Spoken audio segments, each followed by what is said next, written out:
Ya, ¿estamos listos? ¿Podemos empezar? Sí, doctor, buenas tardes. Sí, doctor, buenas tardes. Ya, gracias. Vamos entonces.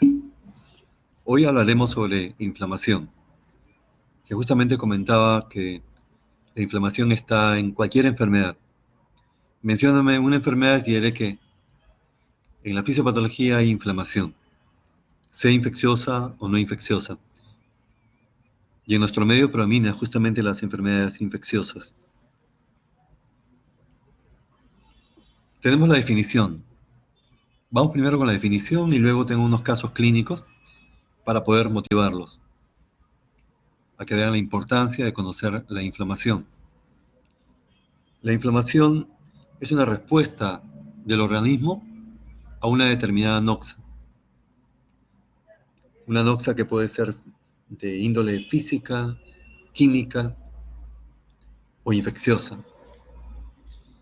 Y esta respuesta tiene varios mecanismos: vasculares, linfáticos, tisulares. E intervienen mediadores, muchos mediadores inflamatorios, sobre todo agudos. La inflamación es una respuesta benéfica. La inflamación está para protegernos, para poder controlar y destruir agentes que están invadiendo nuestro organismo. Sin embargo, la inflamación se puede convertir en un factor negativo para nuestro organismo. ¿Cuándo? Cuando se exagera, cuando es muy intensa. Ejemplo, una reacción anafiláctica, el paciente puede morir. Una reacción alérgica severa. Cuando se hace muy prolongada, por ejemplo, un paciente con neumonía, que llega a la tercera semana y sigue con neumonía. En realidad, ¿qué está haciendo? Se está complicando. Es una neumonía complicada. Una neumonía complicada con un absceso, por ejemplo. Y ese absceso va a continuar semana de semanas. Un paciente con celulitis, una celulitis que persiste a la tercera semana, cuarta semana. Eso no puede ser. Entonces, ¿qué? Ha profundizado. Además de celulitis, se ha convertido en una osteomielitis. La infección llegó al hueso. Entonces, ahí la inflamación es negativa. Y es más, el daño no es solamente ocasionado por el agente infeccioso. El daño prioritariamente es ocasionado por la respuesta inmune exagerada. Y el ejemplo actual es el COVID. La gran respuesta de la inmunidad innata, es la que lleva a la llamada tormenta de citoquinas, la que lleva a la insuficiencia respiratoria severa, a la falla multiorgánica. Bien, entonces, y la inmunidad específica se deprime. Son pacientes que tienen inmunodepresión, pero de la inmunidad que más se necesita. Una gran linfopenia, principalmente. Vamos a este video, justamente lo que estamos hablando de la pandemia, que puede ser en cualquier país del mundo. Los servicios de salud colapsados. El mundo en jaque por un virus. Y el daño en sus pulmones es por la respuesta inmune innata sobredimensionada. Terrible, esto lo hemos visto acá en el Perú todos los días. También en la primera ola, el año pasado, solo que en este caso en una sala no COVID, también llegaban los casos COVID. Este caso es una sala no COVID. Una chica, 25 años, procedente de Ayacucho, con ictericia, y que llega con síntomas respiratorios, es lo más agudo, tos, con expectoración purulenta, disnea, confusión, sopor. Y la orina acá un color anaranjado oscuro, es una orina colúrica que va con la ictericia. Justamente en el grupo anterior ha habido participación de algunos alumnos respecto a este caso. Quisiera también con este grupo que algún compañero opine qué le parece, qué problemas ha logrado identificar en esta chica que lamentablemente falleció. ¿Algún compañero que opine? ¿Qué problemas has identificado? Hay que procurar que las clases teóricas sean interactivas. Adelante. Probablemente tiene una patología respiratoria, doctor, porque se ve que ¿Correcto? está con soporte de oxígeno. Así También es. hay una afección renal o urinaria en este caso, porque hay hematuria, ¿no? Esta es la bolsa de orina y No, se ve que coluria, hay. coluria es. Coluria. Ya, es coluri, parece ser. Está Entonces, histérica. coluri. Ya, muy bien. Entonces, si Y es sí, está histérica. histérica también. Ya, ok. Sí. Sería una enfermedad hepática, ¿no? Claro, en Muy este bien, caso sí. correcto. Excelente, excelente, muy bien. Entonces es una chica que procede de Ayacucho, que es una zona endémica de hepatitis B. Ella ha desarrollado hepatitis B. Tiene hepatitis B crónica. Esta hepatitis B la ha llevado a cirrosis hepática, que ha degenerado en un tumor, en un hepatocarcinoma. Es una chica joven de 25 años que ya tiene cáncer. ¿Se imagina? Muy temprano para tener un cáncer de hígado. ¿Qué tipo de cáncer más se suele ver en gente joven? Las leucemias, cáncer de hueso, cáncer en los adolescentes, cáncer de testículo, pero no de hígado. Entonces acá tiene que ver ya el lugar de procedencia, las zonas endémicas de hepatitis B. En el mundo, el cáncer de hígado está más asociado a hepatitis C, pero acá en nuestro querido Perú es hepatitis viral B. Bien, eso es lo que trae ella, pero como enfermedad crónica. Trae insuficiencia hepática crónica por cáncer de hígado debido a hepatitis B crónica. Incluso llegó con una glicemia disminuida, llegó en hipoglicemia. Y esta hipoglicemia justamente por la insuficiencia hepática crónica. Al haber insuficiencia hepática crónica se depura menos insulina, aumenta los niveles de insulina en sangre y SAF hace hipoglicemia. Pero como ha señalado su compañera, también ella presenta un cuadro respiratorio, está presentando insuficiencia respiratoria. Hemos visto que tiene una máscara con reservorio, hay necesidad de mayor flujo, mayor concentración de oxígeno. Y le voy a enseñar Entonces, ella plantea una infección respiratoria, que sería lo que ha motivado su ingreso. La infección respiratoria, obviamente que ha descompensado la insuficiencia hepática, es por eso que ha desarrollado hipoglicemia. Y también los pacientes con insuficiencia hepática crónica tienen alteración del estado de conciencia, por lo que se llama encefalopatía hepática. Y la infección, en este caso respiratoria, va a descompensar también la encefalopatía hepática y los pacientes pueden progresar hacia el coma. Ella está en estado de estupor. Poco le falta para coma. Y ven acá en la tomografía, compromiso en el pulmón derecho. Ahí está. ¿Ven? Estamos viendo casi en la base del pulmón derecho. Hay una imagen, como esta es una tomografía, la describimos como una hiperdensidad heterogénea, incluso con imágenes radiolúcidas en su interior y bordes irregulares. Esto no es una masa, esto es una condensación. ¿Qué está presentando? Es una neumonía adquirida en la comunidad. Y esta neumonía que ha ocasionado insuficiencia respiratoria aguda de tipo oxigenatorio. Y hay cierto compromiso también intersticial, bilateral, no sé si logran ver.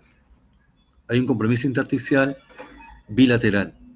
El compromiso intersticial lo vemos como decimos que es reticular fino cuando parece a una red de pescar, y si se parece a un panal de abeja, decimos que es reticular grueso. Ahí el diagnóstico puede ser una neumonía adquirida en la comunidad más insuficiencia respiratoria. Pero en pandemia, todo paciente que tiene neumonía es sospechoso de COVID. Se le hicieron las pruebas respectivas y tenía COVID. Pero es que paciente con insuficiencia hepática crónica, con hepatocarcinoma, hace inmunodepresión, incluso supresión, y puede adquirir más fácilmente infecciones, y las infecciones pueden ser más agresivas en estos pacientes. De hecho, que así lo fue. La paciente falleció. ¿Falleció por el COVID o falleció por el cáncer? Ahí está la gran pregunta. Yo creo que los dos contribuyeron. Digamos, hablando en términos fríos, el COVID fue su golpe de gracia. El paciente no iba a durar muchos meses. El COVID ya fue el golpe de gracia. Bueno, son cosas que pasan. Es justamente el caso que estaba contándoles. Vamos a otro. Esto también es un caso que me impresionó.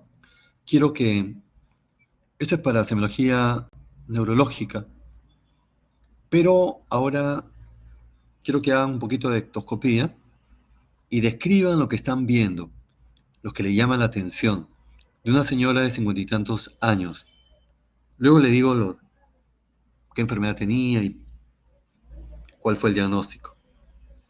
Les muestro.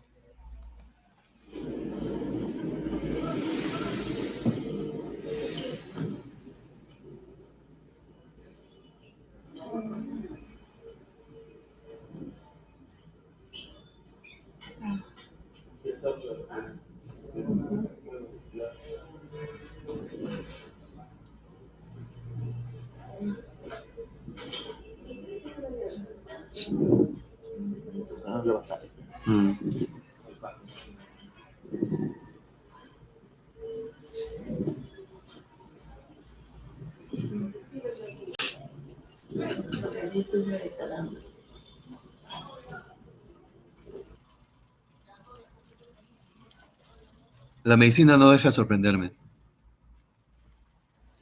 La medicina es muy apasionante. ¿Algún compañero que quiera compartir qué es lo que ha visto? ¿Qué ha identificado? Adelante.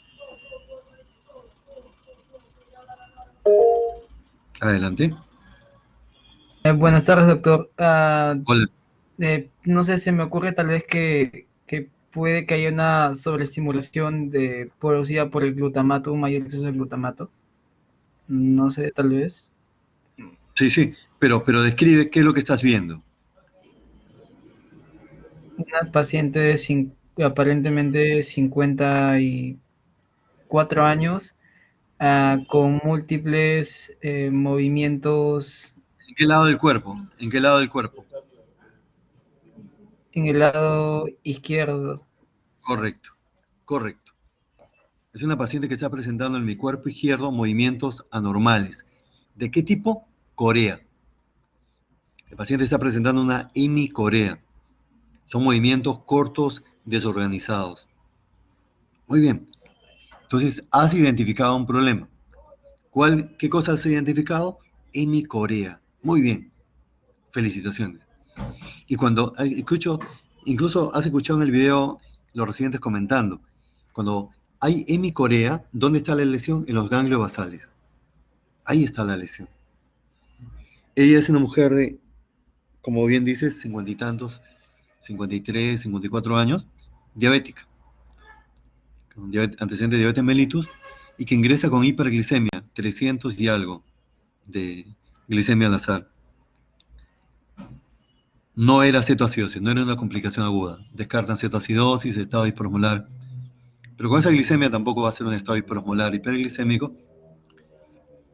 Para eso tendría que tener una glicemia por encima de 600. Con 300 y algo era para sospechar una cetoacidosis diabética que fue descartada. Pero lo más curioso que es que se corrigió con insulina la glicemia y en pocas horas remitió la hemicorea, se normalizó. Hay reportes sobre esto, muy parecidos a lo que ha presentado esta paciente, y el título es hemicorea transitoria debido a hiperglicemia. Hemicorea transitoria debido a hiperglicemia. Lo que pasa es que a nivel de los ganglios basales, en este caso hemisferio derecho, se produce edema. O sea, acá no hay isquemia, acá no hay sangrado. Acá es edema por la hiperglicemia, ¿se dan cuenta? Por efecto osmótico. Edema por hiperglicemia en los ganglios basales del lado derecho. Es un tema que a mí cuando lo vi por primera vez me llamó mucho la atención y he encontrado hasta 3 reportes, uno en Argentina, otro en Europa y otro en Estados Unidos. Así se los dejo para que investiguen. Pero se resolvió el caso. Pero alguno de ustedes de repente ha escuchado hablar de TIA. TIA es accidente isquémico transitorio. TIA es accidente isquémico transitorio. Es decir, que se resuelve. Que la clínica neurológica, los signos neurológicos se resuelven, remiten. Ese es TIA. Puede ser en un día, puede ser en una semana. Pero hay un requisito para considerarlo como TIA, como accidente isquémico transitorio, que no debe haber ninguna anormalidad en las imágenes, sea tomografía o sea resonancia magnética. En cambio, en el caso de la paciente, sí se encontró, ¿qué cosa? Edema a nivel de ganglios basales. Entonces, no era TIA. Por si acaso, si alguien estaba pensando en TIA. Luego, ese es otro caso, la paciente que vimos antes de la pandemia, una chica joven en Cerro de Pasco, la operan por estoy abreviando el caso, por apendicitis aguda.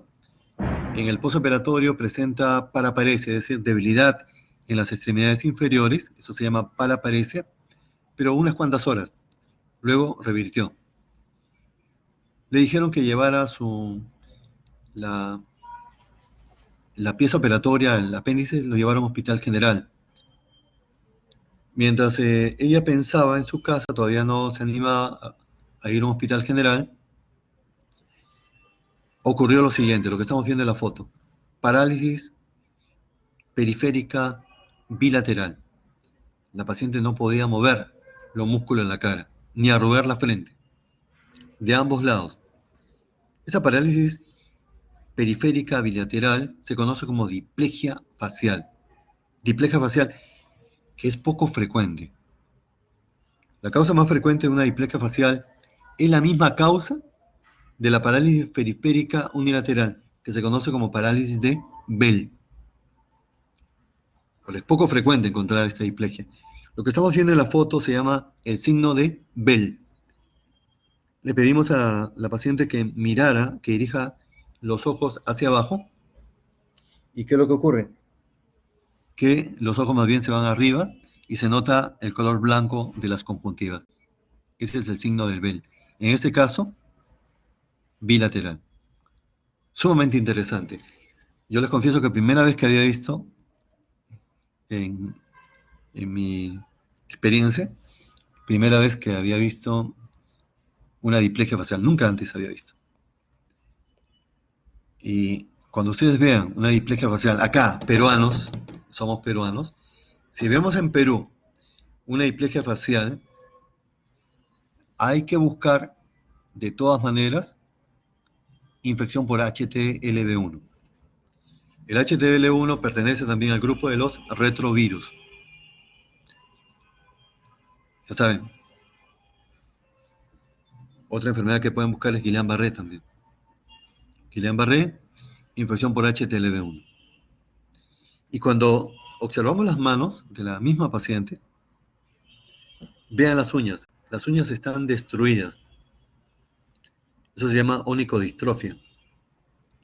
Y ven, hay un color especial ahí en las uñas, como un color amarillo, grisáceo, y que también está, observen la mano, en la foto anterior, en la mano de los pliegues también hay una capa blanquecina grisácea.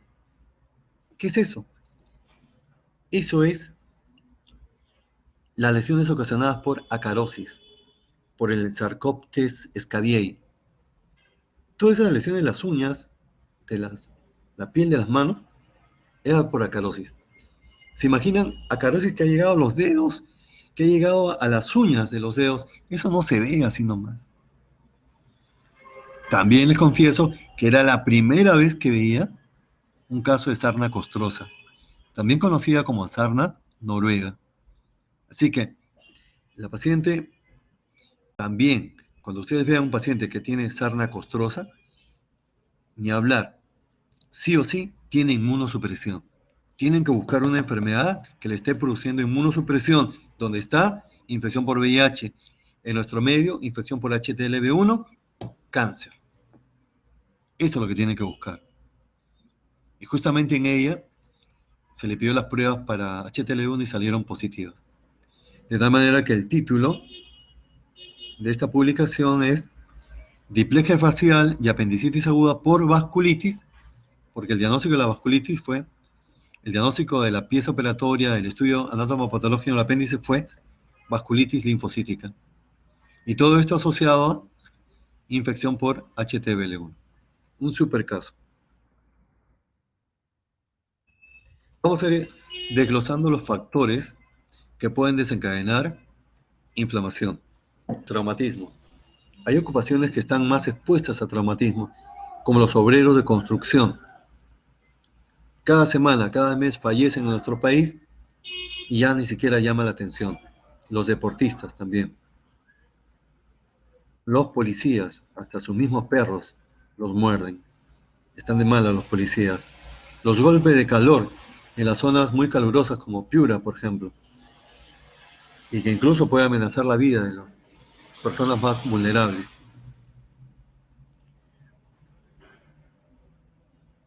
Las radiaciones, la electricidad.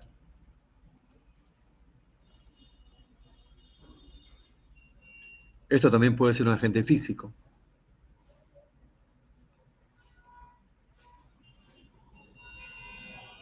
Es la enamorada que tiene dominado el enamorado. Y si no hace nada, terminan inexorablemente en esto, matrimonio. Agentes químicos. Estamos viendo acá la inflamación de la primera articulación metatarso-falángica que se conoce como podagra.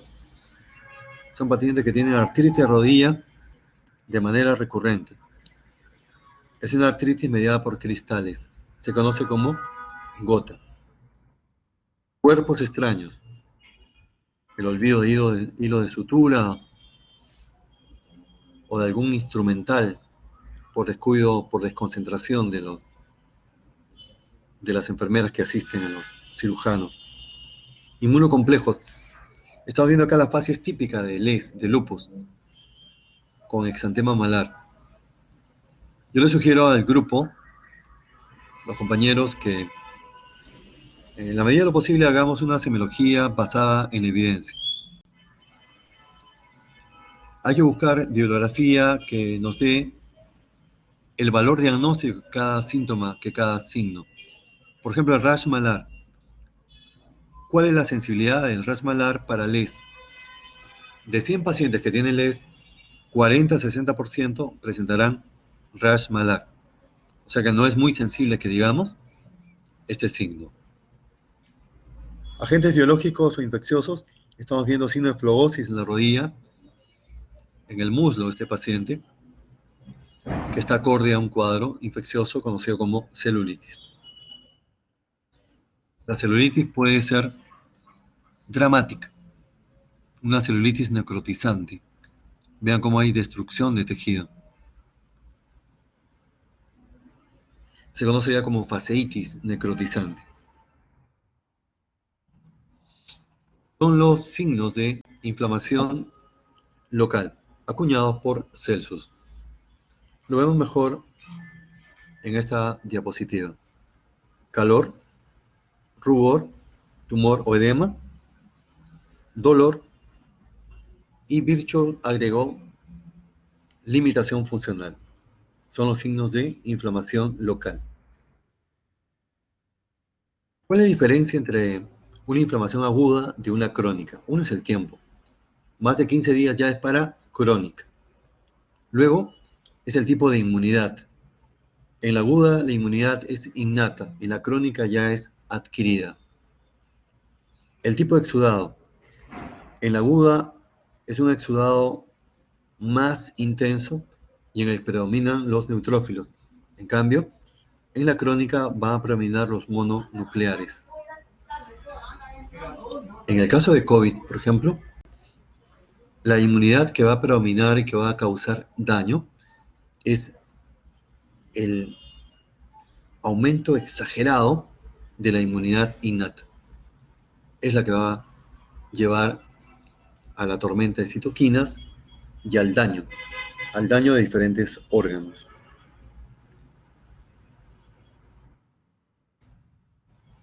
Mediadores inflamatorios, las interleuquinas. ¿Cuáles son las más importantes? Interleuquina 1, 12, 17, 21. De estas cuatro, la más importante sin duda es la 1. Tiene una gran actividad proinflamatoria, interviene en la fiebre, interviene en la quimiotaxis, es decir, atrae las células a un punto determinado. Se producen los macrófagos, los monocitos, las células endoteliales. Luego tenemos las células, las moléculas de adhesión, caterinas, selectinas, integrinas e inmunoglobulinas. Las caterinas se ocupan de la adhesión entre las células. Las integrinas de la adhesión de la célula a la matriz. Las selectinas de atraer la célula a determinados puntos. Y luego tenemos las inmunoglobulinas. El sistema de complemento. Obviamente no voy a explicar todo, solo lo más resaltante, lo más importante. Todo empieza en el complemento 1, que tiene 3 fracciones. Q, R y S. Lo primero es que la fracción Q se va a unir a la fracción FC del anticuerpo, a la especie de mango que tiene el anticuerpo. Luego se produce la fragmentación de la fracción R y se activa la fracción S. Esto da lugar ya a la formación de los complejos C4b, C4a y C2a, C2b, la fragmentación de estos complementos. Finalmente, dan lugar al compuesto C4b2a, que se conoce con el nombre de convertasa de C3. C3 es el punto común para la vía clásica y vía alterna del sistema de complemento. Luego se van formando una serie de compuestos, hasta llegar al más grande de todos, C5b6789, que se conoce con el nombre complejo de ataque de membrana, que es el único complemento que puede destruir a una bacteria, a un microorganismo. ¿Qué otras funciones tienen los dos? El sistema de complemento. De color amarillo, C3A, C4A, C5A, se conocen como anafilotoxinas. Van a estimular a las células que producen mediadores inflamatorios como los mastocitos, que producen histamina, serotonina. Y también tienen función de quimiotaxis, es decir, atraen hacia un punto determinado las células mediante estímulos químicos. Y de color verde es la C3b, que tiene cómo funciona la opsonización. ¿Qué es la opsonización? Es cuando se presenta el microorganismo al fagocito para que haga su trabajo. Algo más. Cuando nosotros queremos saber la actividad de una enfermedad reumática autoinmune como lupus eritematoso sistémico, hay que hacer todo un plan de trabajo. Y en ese plan de trabajo, en realidad es un score. Se llama el score de SLEDAI. Y en ese score de SLEDAI hay que pedir C3 y C4. Complemento C3 y C4. Si complementos C3 y C4 están disminuidos, es porque hay un consumo de esos complementos.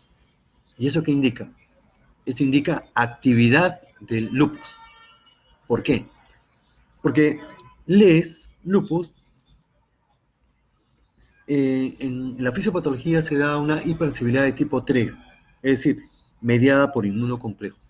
Hay una gran cantidad de inmunocomplejos y gran trabajo para el complemento. Porque otra función del complemento es depurar, eliminar inmunocomplejos, neutralizarlos. Y como hay gran cantidad de inmunocomplejos, va a haber gran consumo de complemento. De tal manera que la disminución de C3 y C4 en un paciente con LES indica actividad. Vamos ahora, hay dos tipos de inmunidad, celular y humoral. ¿Dónde empieza todo? Bien, el linfocito helper 0 tiene que recibir un estímulo para diferenciarse en helper 1. ¿De dónde viene este estímulo? De la presentación de un antígeno, a cargo de la célula presentadora de antígenos, a través de esta porción genética de color verde que se llama complejo mayor de histocompatibilidad. Al diferenciarse en helper 1 va a iniciar la inmunidad celular, activando el macrófago, activando al linfocito T citotóxico, mediante la producción de interleuquina 2. La respuesta humoral es más o menos parecida, solo que en este caso, el helper 0 ya no se diferencia en helper 1 como ocurría en la inmunidad celular, sino en helper 2. El helper 2 produce interleuquina 2 que estimula a los linfocitos B para que se diferencien en células plasmáticas, que son, ustedes saben, las que se encargan de producir anticuerpos. Por ejemplo, IgE en una enfermedad como asma. Entonces ya sabemos, para inmunidad celular, el elemento esencial es el helper 1 y para inmunidad tumoral es el helper 2.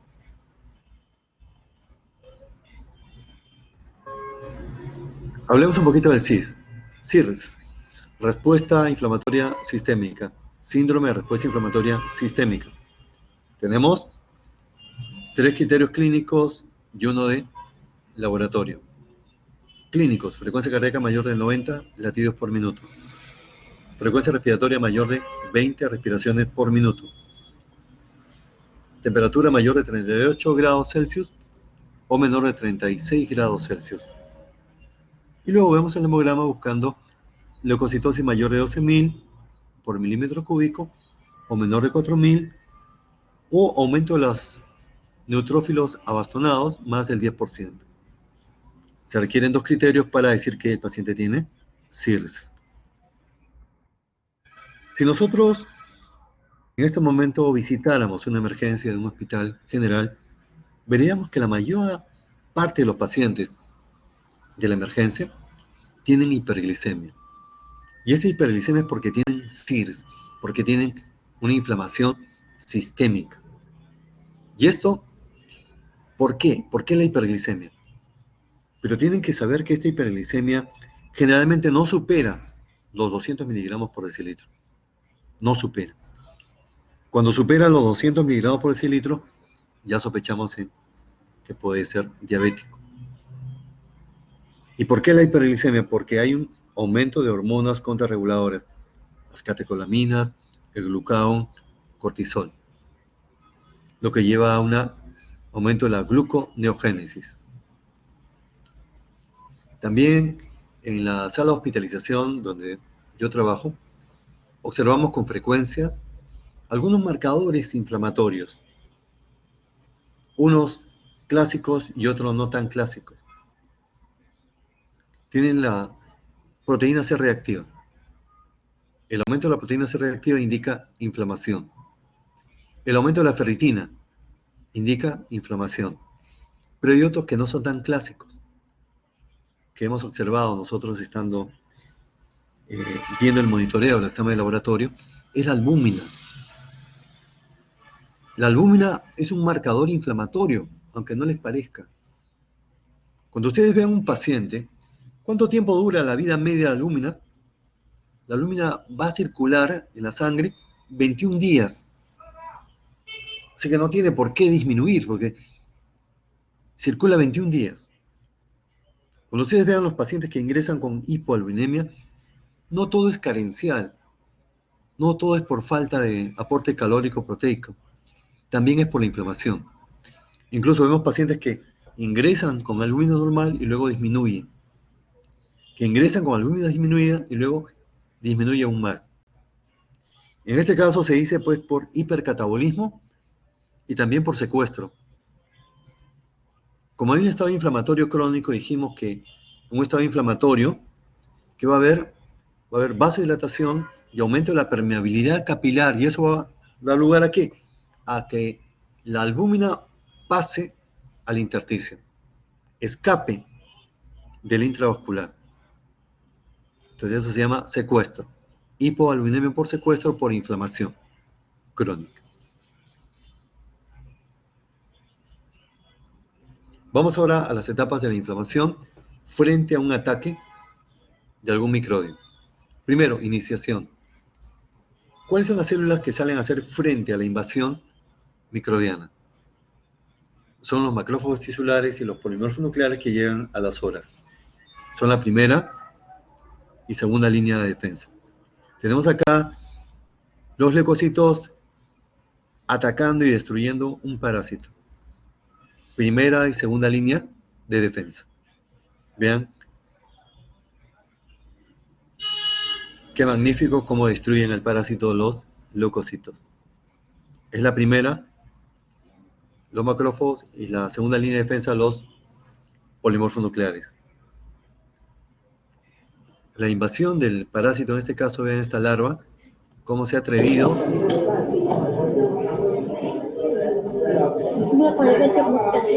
Es impresionante cómo la larva se ha metido en el humor acuoso. Es increíble. Esto parece una película de terror, pero sucede. Luego la etapa de consolidación. Aquí ya intervienen otro tipo de células, los monocitos, linfocitos, que constituyen la tercera línea de defensa. Y ven acá cómo los linfocitos T destruyen las tumorales.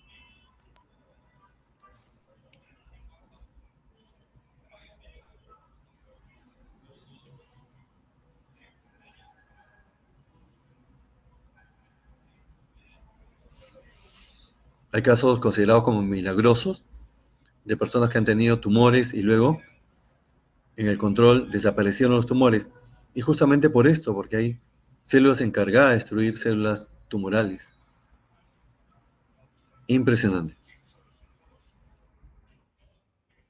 Y por último, ya la etapa de resolución es cuando cuando terminó la batalla.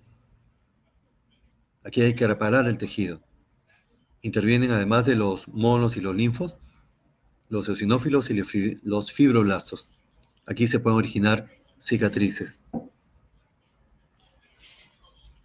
El año 2016 cambió el concepto de sepsis. Actualmente sepsis es la disfunción orgánica ocasionada por una infección y que amenaza la vida del paciente. Hasta antes del 2016 se consideraba el término de sepsis severa. Y se decía que era sepsis severa cuando había disfunción orgánica. A partir del año 2016, el término sepsis implicaba de por sí ya disfunción orgánica. Todo paciente que ingrese a emergencia con sospecha de sepsis, se le tiene que hacer el Quick SOFA, el score SOFA rápido. SOFA es la evaluación de la disfunción orgánica asociada a sepsis. 3 parámetros: presión arterial, conciencia, nivel de conciencia y frecuencia respiratoria. Una presión menor de 100 milímetros de mercurio, un índice de escala de Glasgow menor de 15 puntos, la frecuencia respiratoria 22 respiraciones o más. Se requieren 2 criterios para decir que puede ser sepsis. Si tiene 2 criterios, ya se le piden todos estos exámenes que estamos viendo. en el recuadro de abajo. El concepto de shock séptico también ha cambiado. Actualmente, shock séptico es la necesidad de vasopresores para mantener la presión arterial media por encima de 65 milímetros de mercurio. Y en este caso, el reto de fluidos ha fracasado. Un paciente con neumonía. Vean la radiografía. Vemos una radiopacidad homogénea con broncograma aéreo, basal, derecha. Es una consolidación clásica que está desencadenada con más frecuencia por neumococo, estreptococo pneumoniae, que es el agente infeccioso más frecuente de todos y que produce este tipo de esputo herrumbroso. En la fisiopatología va a haber, como en toda inflamación aguda, vasodilatación, aumento de la permeabilidad capilar.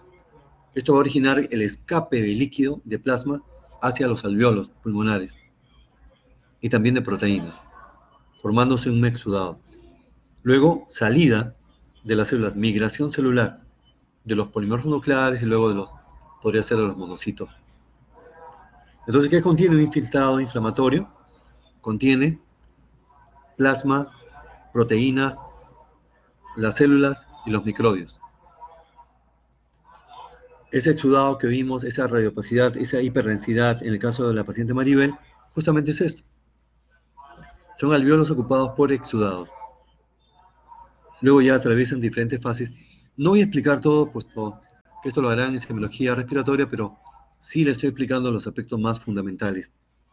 Luego una fase de hepatización roja, donde pasan hacia el alvéolo glóbulos rojos.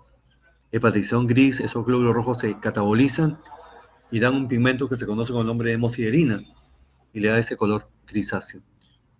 Y la última fase es la resolución. Vemos ahora ya las últimas láminas. El virus, el VIH, es un virus que tiene en su superficie como unas pelotitas, que son las glicoproteínas 120. Y está amenazando, acechando a un linfocito. Para mala suerte del linfocito, hay una afinidad entre estas glicoproteínas y los receptores CD4. Observen acá. Ahí ha habido un acoplamiento entre el receptor CD4 con la glicoproteína del VIH. Luego ya se une al correceptor y el linfocito es invadido totalmente por el virus, formándose un provirus. El virus va a utilizar el material genético del linfocito para multiplicarse. Ante eso, el cuerpo tiene que defenderse. Manda a los linfocitos NK para que destruyan al virus. Destruye al virus, pero también destruye al linfocito. No hay otra manera. Destruye al linfocito infectado, se destruye el virus, se destruye el linfocito. Vean acá cómo el linfocito NK, Natural Killer, se une también a través de anticuerpos al linfocito infectado. Y es siempre por el mango, o la especie de mango, la fracción FC. Una vez que están unidos, empieza a liberar una serie de sustancias que van a destruir al linfocito, que se conocen como perforinas, granzimas y citoquinas, que ingresa precisamente por unos poros que tiene el linfocito, y eso va a llevar a la lisis, a la destrucción del linfocito y también del virus.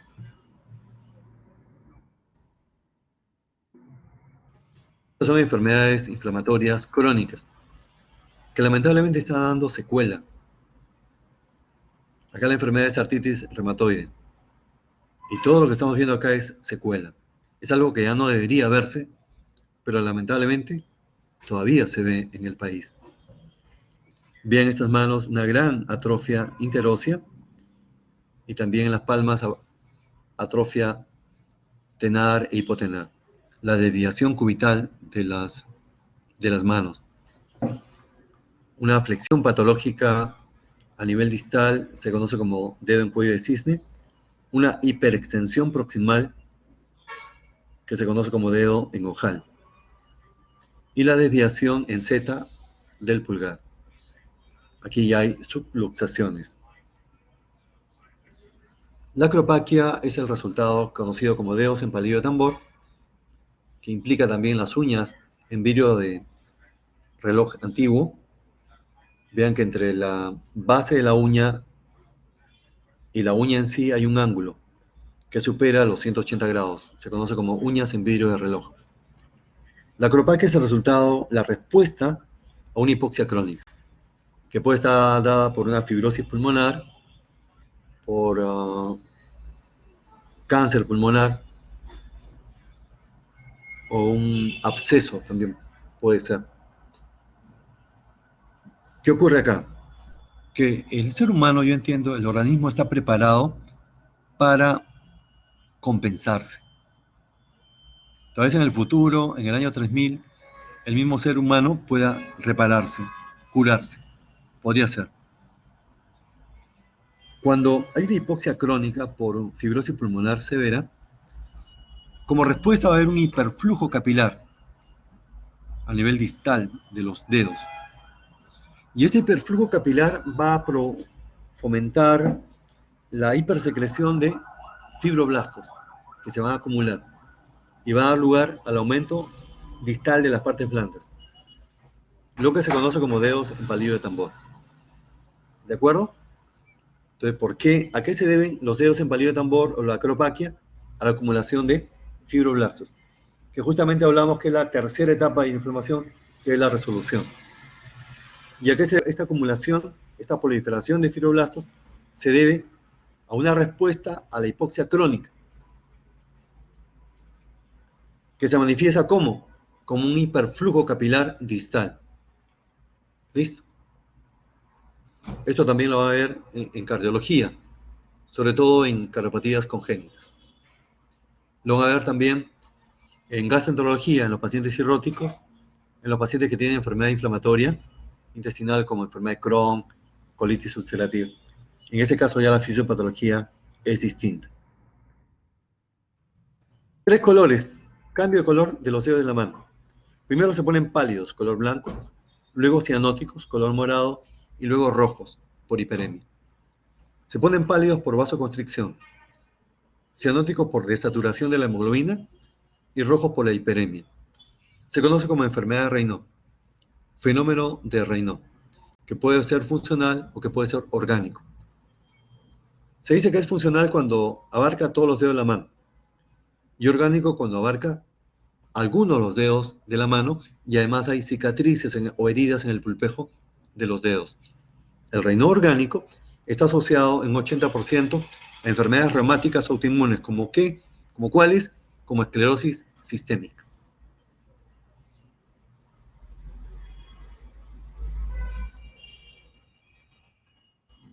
Vamos a terminar esta charla con 2 casos clínicos y para ver si todavía están ahí ustedes, quisiera que participen.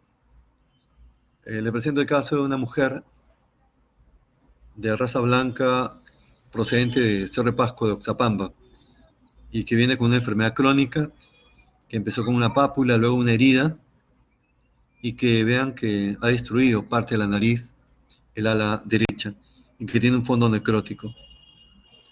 Ante eso hay 3 posibilidades, que sea una leishmaniosis, cáncer de piel, vasocelular o un linfoma extraganglionar. Si todavía están los alumnos ahí, ¿quién quiere opinar? ¿Cuál les parece? ¿Leishmaniosis, un cáncer de piel o linfoma? Doctor, ¿podría ser un cáncer vasocelular? Excelente. Muy bien. ¿Cómo te llamas, compañera? ¿Cómo te llamas? Ángela, doctor. Muy bien, Ángela. Te felicito. Ha nacido una futura dermatóloga. Muy bien. Claro que sí. Nosotros pensábamos, te confieso, Ángela, pensábamos por la zona de donde proviene ella que era una leishmaniosis.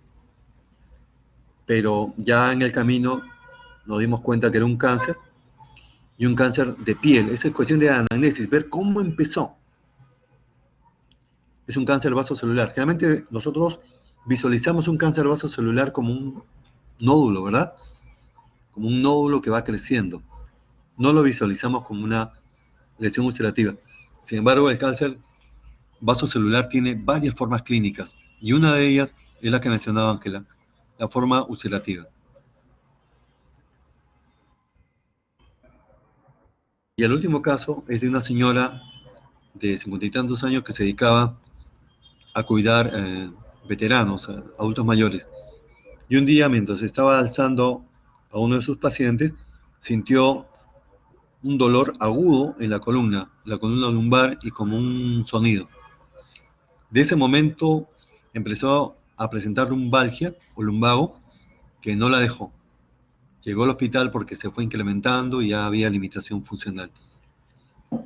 Al hacer la tomografía vemos que hay una destrucción de la vértebra, la quinta vértebra lumbar.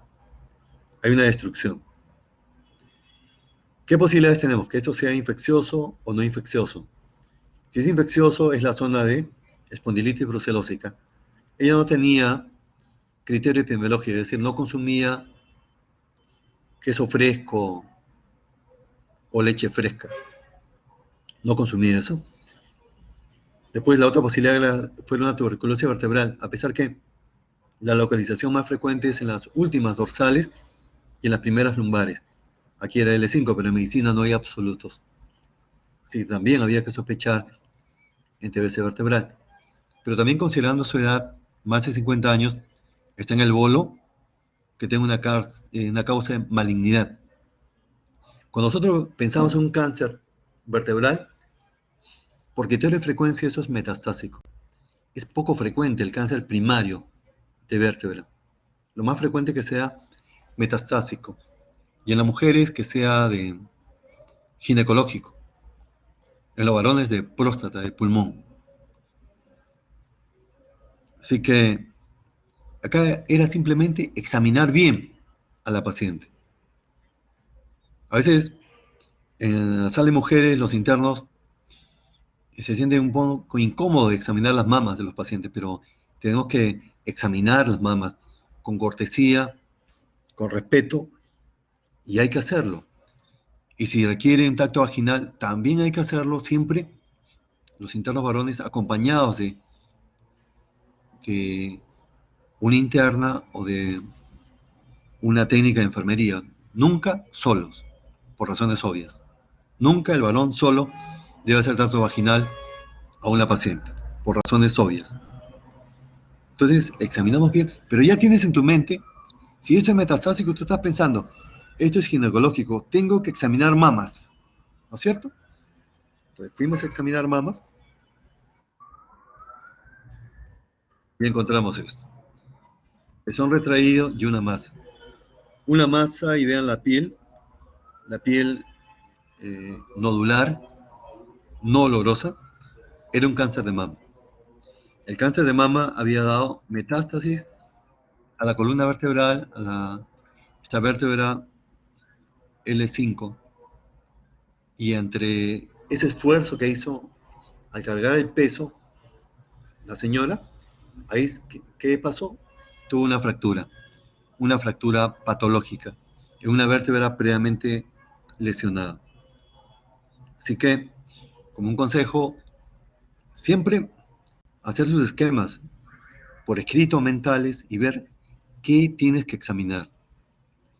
Hay algo que es muy cierto, generalmente no vamos a encontrar algo que no estemos buscando. A veces se hacen grandes descubrimientos sin proponérselo, claro está. Pero generalmente no vamos a encontrar algo que no estemos buscando. Hay que tener en mente nuestro plan y hacer un examen dirigido, minucioso, completo, sí. Sin exagerar también. Sin exagerar. Lo peor que pueden hacer ustedes es ser semiólogos. No existen los semiólogos, ellos no pretenden ser semiólogos. Este curso a darle su peso específico apropiado. Pero semiología, como les he dicho ya a todos, no es un fin determinado. Semiología es un trampolín para hacer una gran medicina interna, para hacer diagnósticos oportunos y tratamientos oportunos y salvar vidas evitar secuelas y ayudar a las personas a ahorrarles sufrimiento. Si ustedes se preparan, se entrenan bien, eso es lo que van a hacer.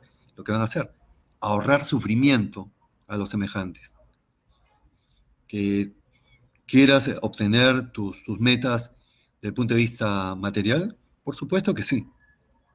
Pero no te olvides que vas a ahorrar sufrimiento a las personas, que eso es prioritario. Todo lo demás cae por su propio peso. Creo que es la última. Así que les agradezco. Creo también nos hemos pasado un poquito acá en esta segunda hora. Les agradezco su atención. Sean felices.